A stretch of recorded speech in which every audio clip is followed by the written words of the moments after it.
Les delegades i delegats d'UGT Ensenyament hem treballat centre a centre, hem recorregut tots els centres educatius del País Valencià.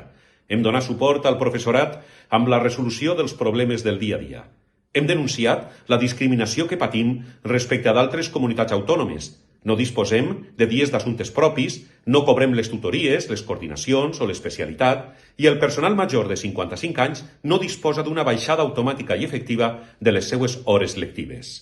Però el sindicat UGT continua negociant a Madrid la recuperació de les pagues extraordinàries completes i la jubilació anticipada parcial per al personal docent en règim de seguretat social a partir de 60 anys. És per això que la nostra és i serà una lluita sindical constant i incisiva. El sindicat es congratula d'haver propiciat dues pujades salarials d'entre 120 i 150 euros retroactives. La pròxima la cobrarem al febrer.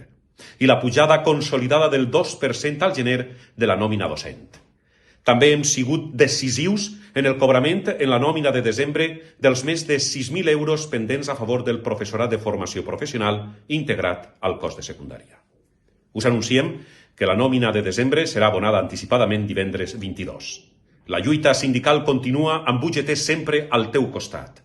Des d'UGT Ensenyament volem desitjar unes bones festes i feliç any nou a tota la comunitat docent.